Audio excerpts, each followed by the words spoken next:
So hello everyone, my name is Rahul Diwan और आज हम बात करने वाले हैं राजस्थान एक्साइज एक्ट के चैप्टर नंबर 9 के सेक्शन नंबर 59 के बारे में।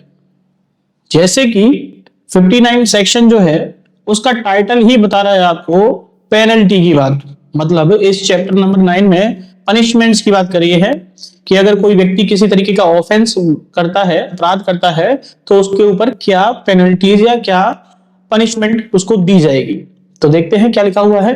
Penalties for the consumption in chemist shop. अब देखो, आपको इसी से ही पता चल रहा है, टाइटल से ही, जो केमिस्ट की शॉप होती है, अब आपको पता है केमिस्ट की शॉप पे बहुत सारी चीजें मिलती हैं। मतलब जो केमिस्ट की शॉप का मतलब यहाँ पर ड्रग्स से है ना, क्योंकि दवाइयां मिलती हैं और दवाइयां ड्रग्स की तौर पे तो आती हैं। ठीक है, तो वहां पर कुछ ऐसी भी दवाइयां होती है जिनमें अल्कोहल मिला होता है। तो कह रहा है जो केमिस्ट की शॉप है उसके अंदर बैठ करके आप क्या कर रहे हो, कंजम्पशन कर रहे हो। तो इस तरीके का कंजम्पशन करना मतलब वहां पे आप किसी तरीके के दवाइयां ले रहे हो केमिस्ट की शॉप पे बैठ के, या कोई सिरप या ऐसी कोई चीज लेते हो जिसमें अल्कोहल मिला होता है। तो अगर आप ऐसा कुछ भी कर रहे हो, ठीक है, तो वहां पर आपके ऊपर पेनल्टी लगाई जाएगी।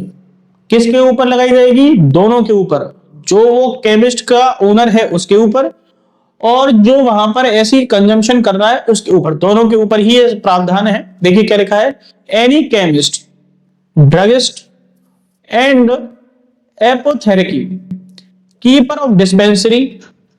मतलब ये उन दुकानदारों की बात कर रहा है जो केमिस्ट की शॉप पर बैठता है, वो केमिस्ट हो गया। जो ड्रग्स बेचता है वो ड्रगिस्ट हो गया, एपोथेकेरी हो गया। और जो डिस्पेंसरी चलाता है, मतलब डिस्पेंसरी को होल्ड करने वाला जो व्यक्ति है, वो अलाउ करता है किसी भी एनी एक्साइजेबल आर्टिकल को who has not been bona fide medicated for the medical purposes to be consumed on his business premises। मतलब जनरली तो वो कोई ऐसा नहीं है कि किसी व्यक्ति को, आपको बीमार है और उस व्यक्ति को आपको दवा देनी है इसलिए आप उसे काम में ले रहे हो, तो उसका मेडिकल पर्पस का तो कोई काम नहीं है। लेकिन फिर भी वो व्यक्ति क्या है, कंज्यूम करवाता है अपने ही बिजनेस प्रेमाइसेस में बाय एनी पर्सन जो कि वहां पर एम्प्लॉय भी नहीं है। ठीक है, उस व्यक्ति को क्या कर रहा है, ऐसे किसी एक्साइजेबल आर्टिकल को लेने के लिए, कंजम्पशन करने के लिए अलाउ करता है। कौन कर रहा है? ये व्यक्ति केमिस्ट कर रहा है, ड्रगिस्ट कर रहा है, एपोथेरेपी या कीपर जो है डिस्पेंसरी का, वो ऐसा काम करवा रहा है। तो फिर ऐसे केस में वो जो केमिस्ट है, ड्रगिस्ट है, उसको क्या होगी, यहाँ पर पनिशमेंट होगी। और ये कितनी लिखी है? तो लिखा है he shall be punished with the imprisonment for a term which may be extend to 3 months। कितने साल की सजा होगी उसे? 3 महीने की सजा होगी। साल में नहीं है, मंथ में है। 3 महीने की सजा होगी, साथ ही साथ उस पर फाइन लगाया जाएगा। ये जो फाइन होगा ये कितना है? 1000 रुपीज का। कितना होगा? 1000 रुपए का इसके ऊपर फाइन लगाया जाएगा।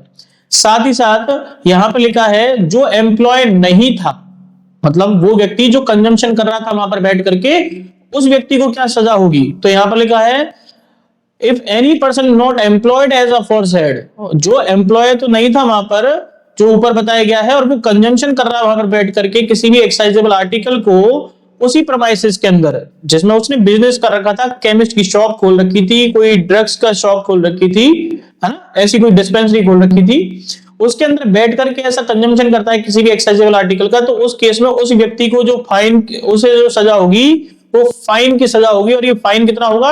200 रुपीज का। मतलब उसे 200 रुपए का जुर्माना देना पड़ेगा। क्लियर होगी बात? तो ऐसे करके हमारा सेक्शन नंबर जो 59 है वो कंप्लीट हो गया। ठीक है, नेक्स्ट सेक्शन की तरफ चलते हैं। सेक्शन नंबर है 60। देखिए सेक्शन नंबर 60 क्या कहता है? Penalty for excise officer refusing to do duty. यहां पर एक्साइज ऑफिसर आप जानते ही हो, एक्साइज ऑफिसर को अपॉइंट किया जाता है एक्साइज कमिश्नर के द्वारा, या एम्पावर किया जाता है एक्साइज कमिश्नर के द्वारा। ठीक है, अब उसकी ड्यूटी क्या थी? कोई एक्साइज ड्यूटी लेनी है किसी व्यक्ति से, या एक्साइज टैक्स लेना है, उसे लेना, लेकिन वो व्यक्ति नहीं ले रहा है। लाइसेंस, किसी व्यक्ति के पास लाइसेंस नहीं है तो उसको रोक भी नहीं रहा है इंपोर्ट एक्सपोर्ट ट्रांसपोर्ट करने से। या जो जो ड्यूटी उसकी थी कहां पर, इस एक्ट के तहत, उन अपनी ड्यूटीज को वो पूरा नहीं कर रहा है, परफॉर्म नहीं कर रहा है, और इस अगर जैसे मान लो वो छुट्टी लेकर चला गया और फिर उसने किसी को इन्फॉर्म भी नहीं किया छुट्टी के बारे में कि वो उसने ऐसे ही क्यों छुट्टी ले रखी है, लीव क्यों ले रखी है ना, तो वो वैसे ही अपने मन से वो ड्यूटी नहीं कर रहा है, ठीक है। तो फिर ऐसे केस में बता रखा है कि उसके ऊपर सजा का प्रावधान होगा। तो इसलिए लिखा है penalty for excise officer refusing to do duty. देखिए कौन किसकी बात कर रहा है, any excise officer who without lawful excuse, बिना किसी लॉफुल एक्सक्यूज के, मतलब जब आपको अपनी ड्यूटी परफॉर्म नहीं करनी होती है या कोई भी आप अपनी ड्यूटी पर नहीं आ रहे हो तो कोई ना कोई रीजन तो देना पड़ेगा ना अपने ऑफिसर को, जो अपने हायर रैंक के अथॉरिटी है उसको कोई ना कोई वो रीजन तो देना पड़ेगा। लेकिन उसके पास कोई भी लॉफुल एक्सक्यूज ही नहीं था, ठीक है। बिना किसी लॉफुल एक्सक्यूज के शैल सीज और रिफ्यूज टू परफॉर्म, मतलब अपनी ड्यूटी को परफॉर्म करना था उसे रिफ्यूज कर देता है या उसे नहीं करता है, और शैल विड्रॉ हिमसेल्फ, या अपने आप को उससे अलग कर देता है उस ड्यूटी से, from the duties of his office unless expressly allowed to do so in writing by the excise commissioner.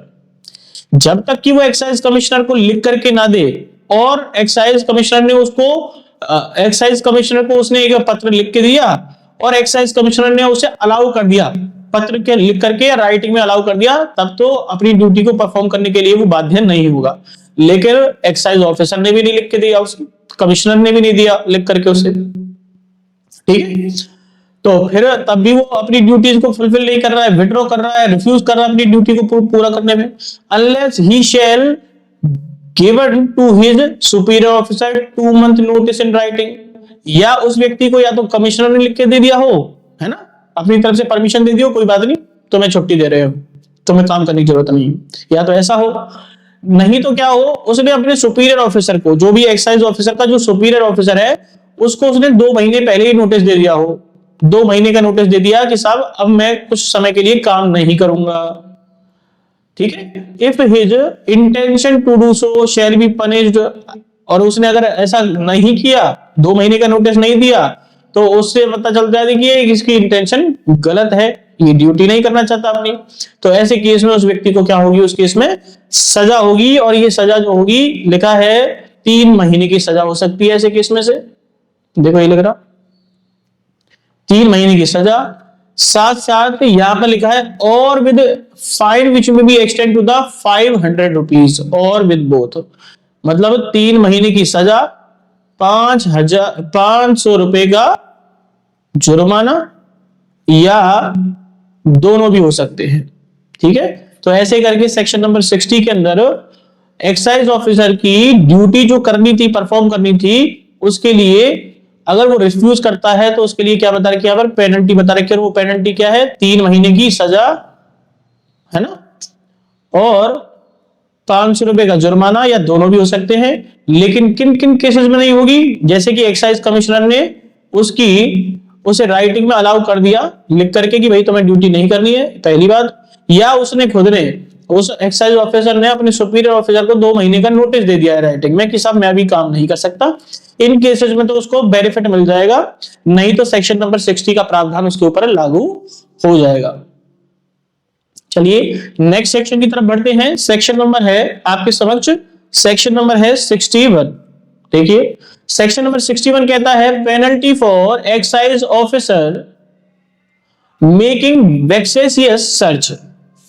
अब क्या होता है, कभी कभी पॉलिटिकल इन्वॉल्वमेंट होता है, पॉलिटिक्स इन्वॉल्वमेंट होता है, या एक्साइज ऑफिसर ने किसी से कोई पैसा ले रखा है और वो वेक्सेशियस सर्च का मतलब यहां पर हुआ कि वो जानबूझ करके किसी व्यक्ति को फंसाने का या डराने का या धमकाने के चक्कर में उसके वहां पर सर्च कर रहा है खामखा, उसे फंसाने के चक्कर में, जैसे उसे अपनी खुद की ही कोई भड़ास निकालनी उस व्यक्ति से, या किसी उसके दोस्त का कोई के साथ उसका लड़ाई झगड़ा चल रहा है, दुश्मनी निकालने के लिए वो ऐसा कर रहा है। तो अगर कोई भी एक्साइज ऑफिसर जो है अपनी पावर का गलत इस्तेमाल करके क्या कर रहा है, वेक्सियस सर्च कर रहा है, ठीक है, किसी के दुकान में घुस रहा है ना, तो फिर उस केस में उस या मैन्युफैक्चरिंग जहां पर होती है उस जगह पे जा रहा है बिना किसी अथॉरिटी के, बिना किसी परमिशन के, ठीक है। तो ऐसे केस में क्या रखा है कि एक्साइज ऑफिसर को क्या पेनल्टीज इंपोज होंगे उसके ऊपर। तो सेक्शन नंबर 61 उसी के बारे में बता रहा है।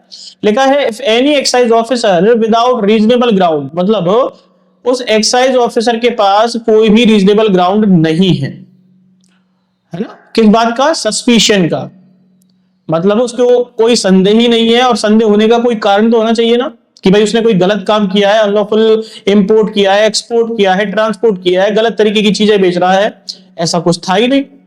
और बिना किसी ग्राउंड के ही वो क्या करता है, एंटर कर जाता है किसी की प्रेमाइसेस में, इंस्पेक्ट करता है, सर्च करने लग जाता है, या खुद नहीं करता तो causes to be entered, inspect और सर्च बाय एनी प्लेस, या किसी भी प्लेस पर वहां पर जाकर के वो ऐसा कार्य करेगा।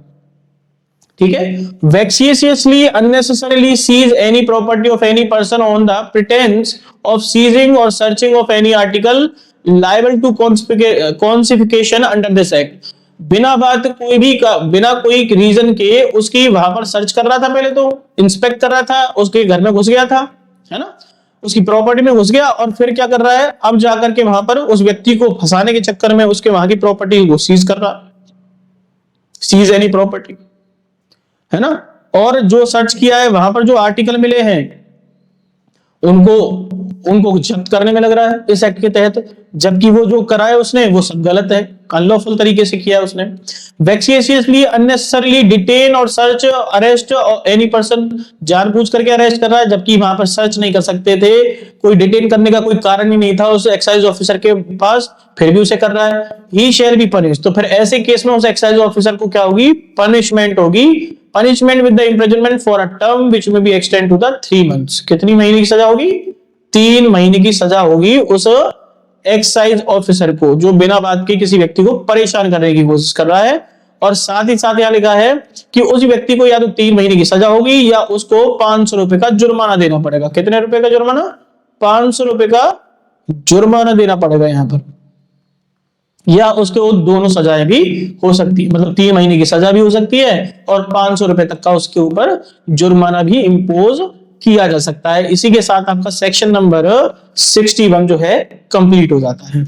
नेक्स्ट सेक्शन की तरफ चलते हैं, सेक्शन नंबर है 61A, penalty for certain act and omission bye the excise officer. ध्यान रखिए, पहले जो आपने सेक्शन पढ़ा था इसी तरीके का, जहां पर सर्टेन एक्ट किया जा रहा था और वहां पर पेनल्टी बता रखी थी, वहां पर सर्टेन एक्ट जो करने वाला व्यक्ति था वो लाइसेंस होल्डर था, है ना, या उसका सर्वेंट था। लेकिन यहां पर ये जो सर्टेन एक्ट किए जा रहे हैं जो कि किसको नहीं करने चाहिए थे, एक्साइज ऑफिसर को नहीं करने चाहिए थे, या कोई ओमिशन करता है, मतलब उसको कोई एक्ट करना चाहिए था, उसकी ड्यूटी थी कुछ करना लेकिन उसने नहीं किया। ठीक है, तो ऐसे केस में उस एक्साइज ऑफिसर ने ऐसा एक्ट नहीं किया या किया तो उस केस में क्या होगा, उसको पेनल्टी इंपोज की जाएगी। अभी किस चीज के रिगार्डिंग बता रहा है उसे हम एक बार देख लेते हैं। लिखा है if any excise officer unlawful तरीके से, कोई भी एक्साइज ऑफिसर अनलॉफुल तरीके से रिलीज कर देता है और abate the escape of any person arrested, ऐसा व्यक्ति जिसको अरेस्ट किया गया है ना, उसको क्या करता है, भगा देता है। और भगाने के लिए उसकी क्या करता है, अबेट करता है। अबेट का मतलब हो गया हेल्प करता है, या उसको प्रवोक करता है भगाने में, उससे उकसाता है कि भाई तू भाग जा, तेरे को रिलीज कर रहा हूं। और ये काम एक्साइज ऑफिसर कोई लॉफुल अथॉरिटी के तहत नहीं कर रहा, क्या कर रहा है, अनलॉफुल तरीके से कर रहा है। इस एक्ट के तहत किसी व्यक्ति को अगर पकड़ा गया था, अब ये एक्ट के अंदर किसी व्यक्ति को कब पकड़ा जाता है, जब वो अनलॉफुल तरीके से क्या कर रहा हो, एक्साइजेबल आर्टिकल को बेच रहा हो, खरीद रहा हो, है ना, उनकी मैन्युफैक्चरिंग कर रहा हो, तो ही तो अरेस्ट करोगे किसी व्यक्ति को। तो ऐसे करना था एक्साइज ऑफिसर को, लेकिन उसने या तो उसे रिश्वत ली है, कोई पैसा लिया है जिसकी वजह से उसे भगा दिया उसने, या उसे रिलीज कर दिया अनलॉफुल तरीके से। आगे लिखा है और act in any manner inconsistent with his duty, या अपनी उसने कोई ऐसा एक्ट किया है जो उसकी ड्यूटी के बिल्कुल विपरीत जाकर के उसने कोई काम कर दिया। जैसे कि किसी व्यक्ति को पकड़ना था, उसने उसे पकड़ा ही नहीं, छोड़ दिया। ठीक है, एक्साइजेबल आर्टिकल को परमिशन थी कि अगर उसे सीज करना था कि अनलॉफुल तरीके से एक्साइजेबल आर्टिकल को ट्रांसपोर्ट इंपोर्ट किया जा रहा है, लेकिन उसने उसे रोका ही नहीं। For the purpose of enabling any person to do anything उस दूसरे व्यक्ति को इनेबल कर रहा है कुछ भी कार्य करने के लिए, जबकि उसे ऐसा करने से उसे रोकना चाहिए था। Where by any of the provision of this act, इस एक्ट के जो प्रोविजंस हैं, मे बी इवेडेड, कंट्रावेंड और excise revenue may be defrauded, और वो इस एक्ट का प्रोविजन का इस्तेमाल करके क्या कर रहा है, किसी को बचाने की कोशिश कर रहा है, कंट्रावेंड कर रहा है, या एक्साइज रेवेन्यू को, है ना, उसमें से उसके साथ डिफ्रॉड कर रहा है। मतलब जितना पैसा लेना चाहिए था या तो उससे ज्यादा ले रहा है या उससे कम ले रहा है, जिससे रेवेन्यू में नुकसान हो रहा है। एक्ट के प्रोविजन का कंट्रावेंड कर रहा है, इवेड कर रहा है, किसी व्यक्ति को छूट दे रहा है, तो ही शेयर बी पनिश। तो ऐसे केस में ये एक्साइज ऑफिसर का जो काम था उसने अपनी तरीके से अपनी ड्यूटीज को पूर्ण रूप से नहीं निभाया, तो ऐसे केस में उसको सजा होगी क्या, तो कह रहा है बिल्कुल उसको सजा होगी। और ये सजा जो होगी, लिखा है कि उसे मिनिमम 3 महीने की सजा और मैक्सिमम यहां पर 1 साल तक की सजा होगी। लेकिन इसमें कोर्ट डायरेक्ट हस्तक्षेप नहीं कर सकता। क्यों नहीं कर सकता? क्योंकि ये जो एक्साइज ऑफिसर है ये क्या है कि पब्लिक सर्वेंट है। कौन है? Public servant. और पब्लिक सर्वेंट अपॉइंट किया गया था स्टेट गवर्नमेंट ने, ठीक है, स्टेट गवर्नमेंट ने या कमिश्नर ने अपॉइंट किया था। तो यहां पर क्या होता है, यहां पर सीआरपीसी के कुछ प्रावधान लागू हो जाते हैं। अब तो सीआरपीसी बीएनएसएस के तौर पे आ गई आपके सामने, ठीक है। तो सीआरपीसी के कुछ प्रावधान लागू होते हैं, तो वहां पर आपको यहां उसी की बात कर रहा है, no court shall take cognizance against any officer under this section without prior permission of the state government. Court जो है डायरेक्ट संज्ञान नहीं ले सकती है, कॉग्निजेंस नहीं ले सकती है, एक्शन नहीं ले सकती है किसी भी ऑफिसर के खिलाफ जो इस सेक्शन के अंतर्गत अपराधी बनाया गया है या है। कब तक नहीं ले सकती? Without the prior permission of the state government. जब तक कि स्टेट गवर्नमेंट से उसे अप्रूवल ना मिल जाए तब तक वो कोर्ट जो है डायरेक्ट उस व्यक्ति के खिलाफ कॉग्निजेंस नहीं ले सकती। ये आपका सीआरपीसी का एक चैप्टर है, सीआरपीसी का एक चैप्टर है, चैप्टर नंबर है 14।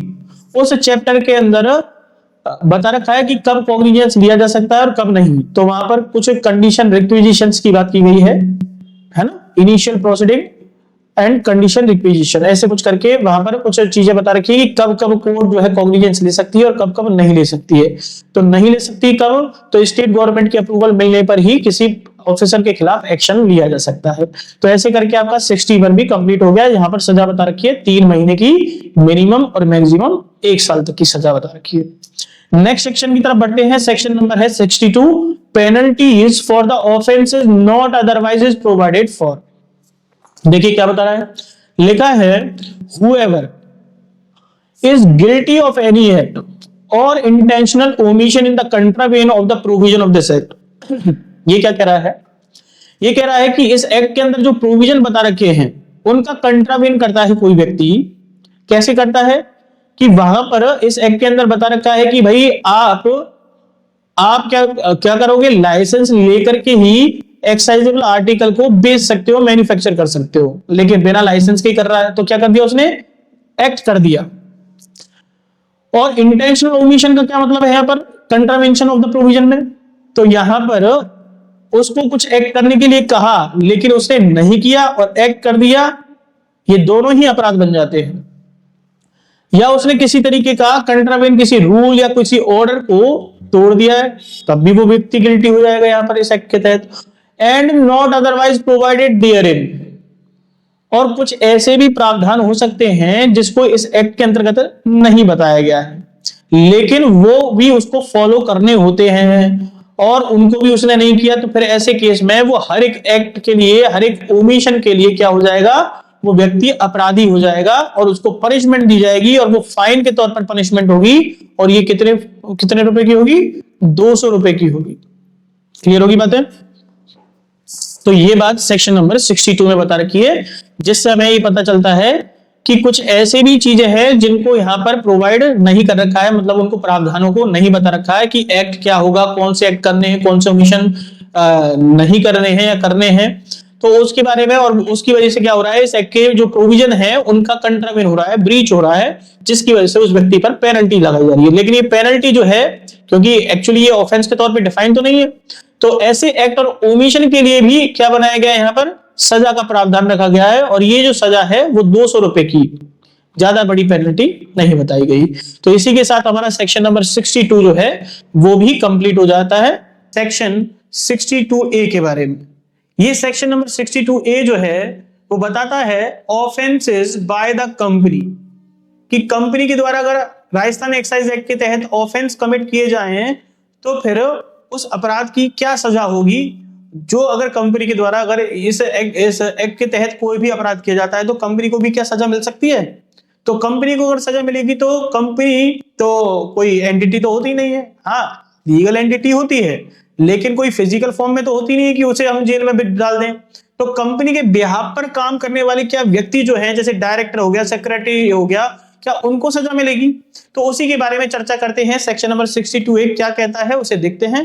देखिए लिखा है where an offence under this act which has been committed, जहां पर कोई ऑफेंस इस एक्ट के तहत कमिट किया जाता है, अब वो ऑफेंस चाहे इंपोर्ट को लेकर के, ट्रांसपोर्ट को लेकर के, अनलॉफुल तरीके से transport, import, export, sale, manufacturing जो भी हो रही है, has been committed by the company, और किसके द्वारा की जा रही है, कंपनी के द्वारा की जा रही है। तो every person who at the time of the offence was committed, जब ऐसा कोई ऑफेंस कमिट हुआ है इस एक्ट के तहत और उस टाइम पर कोई व्यक्ति का मतलब एवरी पर्सन मतलब जितने भी व्यक्ति उस समय क्या बने हुए हैं, वाज इन चार्ज ऑफ, उस समय उसके इंचार्ज बने हुए हैं, किसके, कंपनी के। अब कंपनी का इंचार्ज कौन होता है, उसका डायरेक्टर जो उसे एग्जीक्यूट करता है, चलाता है। Was responsible to the company, वो व्यक्ति ही क्या होगा, रिस्पॉन्सिबल होगा उस कंपनी के लिए। For the conduct of the business of the company, अब कंपनी खुद के काम नहीं करती है, कंपनी के काम कौन कर रहा है, वो इंचार्ज कर रहा है। तो इंचार्ज उस कंपनी के बिजनेस के लिए जो उसका जो भी कंडक्ट हुआ है कंपनी की तरफ से उसके लिए लाइबल होगा, as well as the company, जैसे कि कंपनी होती वैसे ही सेम वो व्यक्ति जो डायरेक्टर होगा वो लाइबल होगा। आगे लिखा है shall be deem to be a guilty an offence, और वो व्यक्ति क्या कहलाएगा, मानो ऐसा माना जाएगा जैसे वो व्यक्ति ही क्यों कौन है, वो ही व्यक्ति गिल्टी है उस अपराध का। Shall be liable to proceed against and punished accordingly, और उसके खिलाफ कार्रवाई कैसे की जाएगी, ऐसे कार्रवाई की जाएगी जैसे कि कंपनी के ऊपर कार्रवाई की जाएगी तो सेम अब उस व्यक्ति के ऊपर भी कार्रवाई की जाएगी और उसी के अकॉर्डिंग उस व्यक्ति को पनिश किया जाएगा। अब अकॉर्डिंगली पनिश का मतलब क्या हुआ, पनिश अकॉर्डिंगली का, तो यहां पर ध्यान रखिए प्रोसीडिंग का मतलब है यहाँ पर जो ट्रायल चलेंगे उस व्यक्ति के खिलाफ जो इंचार्ज उस कंपनी का उस पर चलेंगे, क्योंकि कंपनी पे तो ट्रायल चला नहीं सकते आप।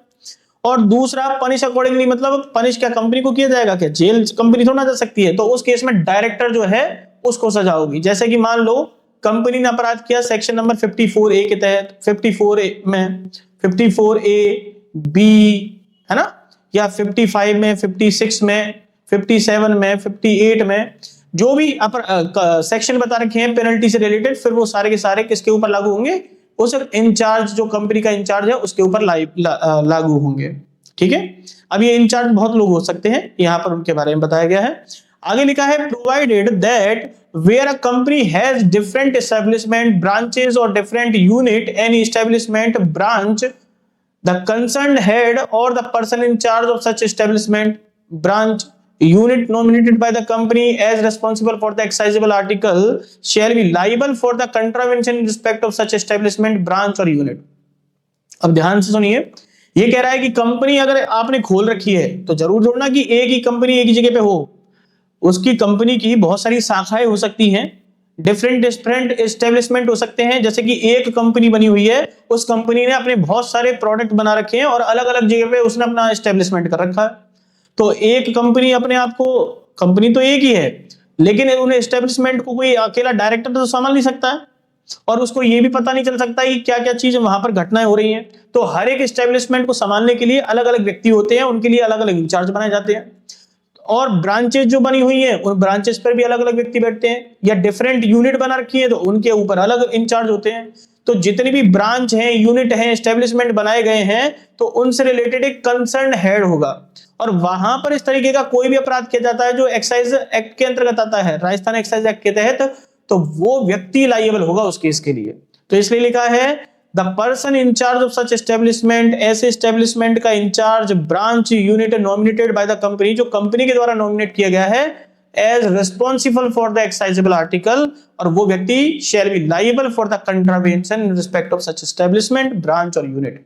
तो वो जो व्यक्ति जो इंचार्ज बनाया गया है इन ब्रांचेस का, एस्टेब्लिशमेंट का, उन डिफरेंट यूनिट का, क्योंकि हर बात कंपनी को तो पता नहीं हो सकती क्या चल रहा है वहां पर, तो फिर वहां पर वो व्यक्ति जो इंचार्ज बनाया गया है वो लाइबल होगा। तो इसका मतलब यहाँ पर क्लॉज नंबर सबसेक्शन नंबर 1 में तो जो कंपनी का डायरेक्टर है मेन वो लाइबल है, और यहां पर अगर अलग अलग ब्रांचेस, अलग अलग यूनिट खुली हुई हैं तो उस अलग ब्रांच का, अलग यूनिट का या अलग एस्टेब्लिशमेंट का जो व्यक्ति है वो लाइबल होगा। ठीक है, तो यहां पर इस तरीके से हमने यहां पर इस सबसेक्शन नंबर 1 का प्रोवाइजो पढ़ा। सेकंड प्रोवाइजो देखते हैं ये क्या बता रहा है आपको।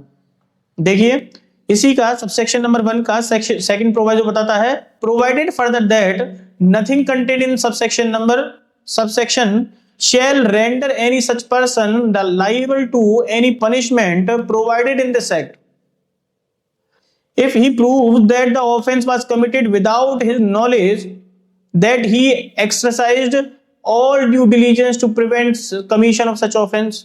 इसे समझिए, यहां पर ये बता रहा है, मान लो कंपनी, अब देखिए डायरेक्टर जो है या उस यूनिट का या उस कंपनी का इंचार्ज जो है उसको वैसे तो उसकी लायबिलिटी होती है कि भाई अगर कोई भी इस एक्ट के तहत अपराध किया गया है तो उसको ही पनिशमेंट मिलेगी, लेकिन उस व्यक्ति को जैसे ही पता चला या उसको जैसे ही खबर मिली तो उसने अपनी नॉलेज के हिसाब से, या तो उसे नॉलेज ही नहीं है कि ऐसा कोई अपराध हुआ है उसकी कंपनी की तरफ से, ठीक है, तो उसे ये बात प्रूव कर दे, लिखा है ना, he proves the offence was committed without his knowledge, उसकी बिना नॉलेज के ही वो ऑफेंस हुआ है और उसे उसके बारे में खबर नहीं थी, और अगर खबर थी तो उसने पर्याप्त डिलीजेंस, केयर, कॉशन रखे थे कि ऐसा कोई भी अपराध को वो रोक सके, लेकिन उसने रोकने की कोशिश की लेकिन फिर भी ऐसा अपराध हो जाता है, तो फिर कह रहा है कि फिर वहां पर सबसेक्शन नंबर 1 में जो लायबिलिटी बता रखी थी उस ब्रांच के इंचार्ज की, एस्टेब्लिशमेंट के इंचार्ज की या उस डायरेक्टर की जो कंपनी का इंचार्ज था मेन, उसकी कोई भी यहां पर लायबिलिटी अराइज नहीं होगी। तो यहां पर ये अपवाद बना रखा है, ठीक है। तो ऐसे करके सबसेक्शन नंबर 1 का अपवाद कहां बता रखा है कि जहां पर बिना किसी नॉलेज के अगर कोई ऑफेंस हो गया है तो उसे प्रूव करना है कि उसे नॉलेज नहीं थी, नहीं तो हम तो ऐसे मान के चलते हैं ना कि उसे ही नॉलेज थी और उसकी संरक्षण में ये काम हुआ है, और या उसे ड्यू डिलीजेंस थी, केयर कॉशन रखे थे उसने कि ऐसा कोई घटना वहां पर ना हो, फिर भी हो जाती है तो फिर उसकी कोई गलती नहीं रहेगी, तो जिसने अपराध किया है फिर उसको सजा होगी उस केस की, ठीक है। तो ऐसे करके हमने सबसेक्शन नंबर 1 सेक्शन नंबर 62 ए जो है उसका सबसेक्शन नंबर 1 पढ़ा, सबसेक्शन नंबर 1 के प्रोवाइजो फर्स्ट और सेकंड प्रोवाइजो पढ़े। नेक्स्ट सबसेक्शन नंबर 2 देखते हैं, सबसेक्शन नंबर 2 क्या बताता है, ठीक है। तो सबसेक्शन नंबर 2 को देखिए, सबसेक्शन नंबर 2 में लिखा है not withstanding anything contained in subsection number 1, कह रहा है कि सबसेक्शन नंबर 1 में कोई भी बात दे रखी है। अब देखिए जहां पर नॉट विथस्टैंडिंग शब्द लिखा आता है तो मैंने आपको हमेशा बताया है कि इसे बोलते हैं ऑब्स्टेंटे क्लॉज, ऑब्स्टेंटे क्लॉज, इसे सुप्रीम क्लॉज के नाम से भी जाना जाता है। कौन सा क्लॉज है ये? सुप्रीम क्लॉज, ठीक है। ये इंटरप्रिटेशन ऑफ स्टैट्यूट के तहत बनाया जाता है, माना जाता है। इसका मतलब ये होता है कि कहीं पर भी, मतलब इस सबसेक्शन को ही प्राथमिकता दी जाएगी, चाहे सेक्शन 1 में कोई भी बात या पूरे सेक्शन में कोई भी बात दे रखी है उसका प्रभाव इस सबसेक्शन पर नहीं पड़ेगा।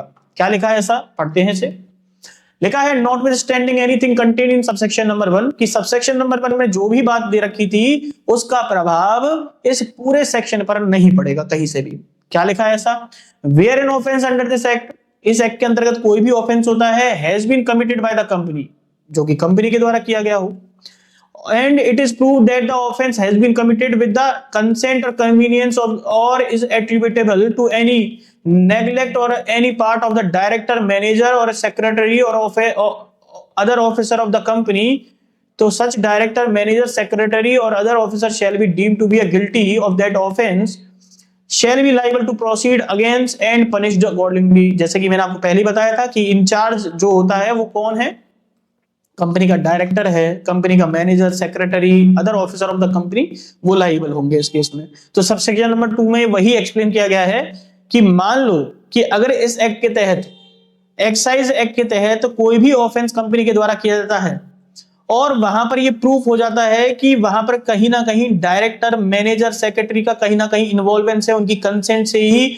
उन्होंने अपनी तरफ से कुछ ना कुछ हेल्प करी है, या उन्होंने अपनी तरफ से कोई नेग्लिजेंसी बरती है जिसकी वजह से ये अपराध हो गया है, तो फिर उस केस में वो कंपनी का मैनेजर, डायरेक्टर, सेक्रेटरी जो है वो क्या होंगे, लाइबल होंगे, उनके खिलाफ कार्रवाई की जाएगी और उनको अकॉर्डिंगली पनिश किया जाएगा जिस भी सेक्शन के अंतर्गत उन्होंने अपराध किया है।